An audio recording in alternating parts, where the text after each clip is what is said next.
Alors Yves, c'est la 3e édition du Podcaston. Raconte-nous ce projet assez sympa. Il y a quelques années, on s'était rencontrés. On avait parlé d'un réseau social altruiste qu'on développait, qui s'appelait Altrui, qui partageait des initiatives inspirantes à travers le monde, à travers des personnes. Mais on se rendait compte que c'était les patrons d'associations qui étaient les personnes les plus altruistes.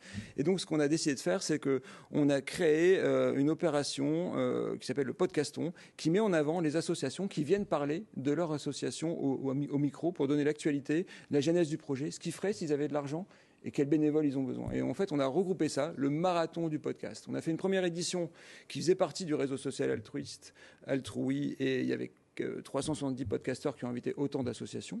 Une deuxième année, donc ça c'était français, une deuxième année on a fait francophone, donc avec une quinzaine de pays, on était 450. Et puis là avec mon associé Jérémy Mani, qui est au Québec, que j'avais rencontré là-bas, moi je suis revenu du Québec pour venir dans les Hauts-de-France. Parce qu'il s'est rendu compte, voilà.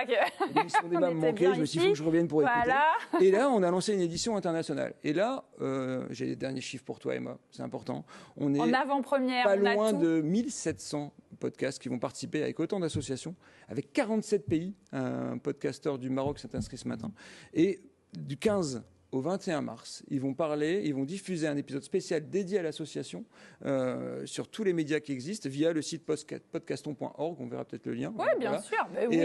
Et donc c'est incroyable. Et on peut se connecter dessus. C'est un véritable Netflix un peu des podcasts. On peut les écouter, on peut les diffuser. On comprend pourquoi l'épisode est spécial dédié à cette association-là. Et on peut se connecter sur l'association et devenir bénévole et prendre du temps avec tout ça. Donc c'est ça qui est vraiment magique. Mais c'est un vrai tremplin. C'est un truc de dingue pour toutes ces associations qui ont besoin d'être mis en lumière, pour tous ces dons qu'on doit aller chercher, pour sensibiliser les gens.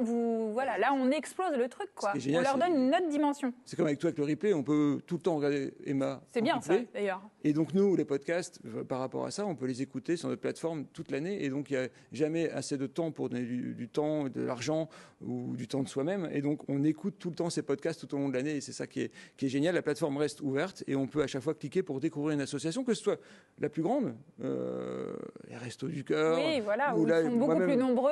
Moi-même, j'ai enregistré un podcast avec les Fourchettes Roses, et ceci s'est rendu possible grâce à tous les sponsors de la région. Je pense à TGS aussi et à Positive Group. Et c'est ça qui est génial. Donc, du coup, pendant une semaine, on va pouvoir écouter du podcast, écouter des histoires d'associations, écouter des mêmes associations partagées par des podcasts différents, et on va réunir tout ça dans un même élan de générosité, et ça, on est fiers de ça. Et alors, comment on fait si on est une association et qu'on veut justement venir te voir et parler pour la première fois dans un micro? On est devenu un peu Tinder, tu connais?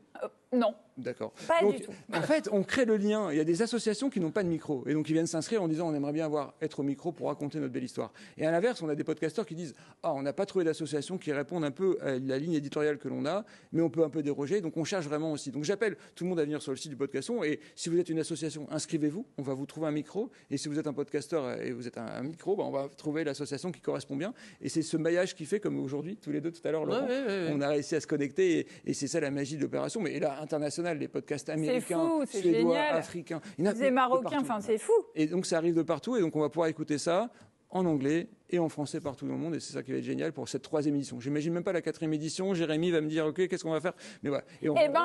Tu reviendras ici, Yves, et on en reparlera encore et encore, parce que franchement, des beaux projets comme ça, c'est nos limites. Projet Ch'ti. Ah bah ouais, c'est ça. Eh ben oui. Il faut qu'on se parle.